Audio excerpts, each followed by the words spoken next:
Ma question s'adresse à Madame Valérie Pécresse et j'y associe mon collègue Pascal Terrasse, député de l'Ardèche. Madame la ministre, le 26 janvier, ici même, à propos de l'avenir des sites délocalisés des IUFM, vous avez déclaré, et je vous cite, « L'avenir de ces antennes de proximité est assuré », en promettant notamment qu'ils seraient affectés à l'organisation des stages, de la formation continue ou l'accueil des professeurs d'école en formation. Aujourd'hui, je constate que vous avez menti. En pensée, en parole, par action ou par omission, vous ne nous avez pas dit la vérité.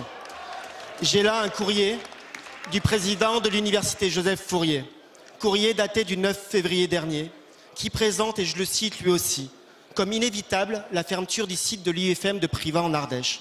Il dit que cette décision de fermeture, je reprends encore ces mots, est due au fait que la mise en place de masters se traduira par la mobilisation d'un nombre important d'enseignants-chercheurs sur les sites conservés et que, faute de moyens, cela ne lui permet pas de maintenir chacun des sites actuels de l'UIFM qu'il dirige depuis son université.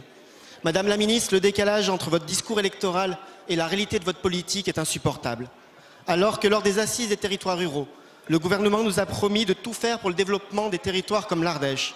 Aujourd'hui, c'est encore une fois la suppression d'un service public que vous nous annoncez, en contradiction avec votre engagement de concertation, en contradiction aussi avec les efforts des élus locaux qui se sont inscrits dans un partenariat, notamment le maire de Privas Yves Chastan, le conseiller général Hervé Solignac, et la preuve en est avec le financement des travaux déjà réalisés par le département de l'Ardèche.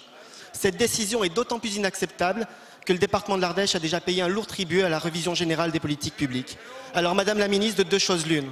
Soit vous assumez ne pas avoir dit la vérité le 26 janvier dernier devant nous, et vous nous dites combien d'antennes d'IUFM vous allez fermer dans notre pays.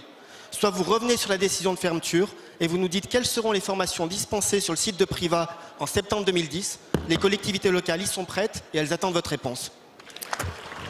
Madame le ministre de l'Enseignement supérieur et de la Recherche, vous avez la parole. Monsieur le Président, Mesdames et Messieurs les députés, Monsieur le député Dussopt. La réforme de la formation des maîtres qui va faire passer leur recrutement à Bac+5 est une bonne réforme. C'est une réforme qui bénéficiera à nos futurs enseignants qui auront plus de compétences et plus de connaissances et qui bénéficiera aussi à nos futurs élèves.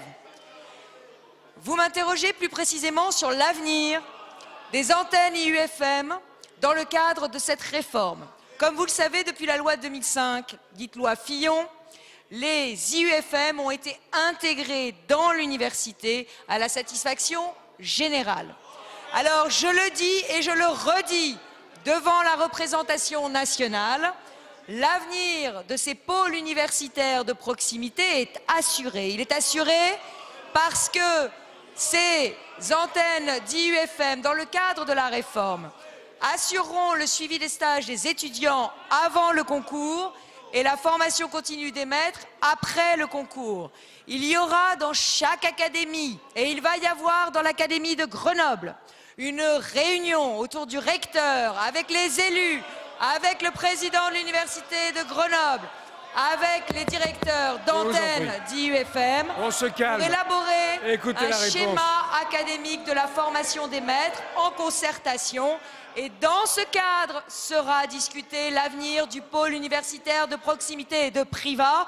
Et je suis certaine que les élus, la communauté universitaire et l'ensemble des membres de l'IUFM, des enseignants de l'IUFM, sauront trouver un avenir à ce pôle universitaire de proximité de Privas.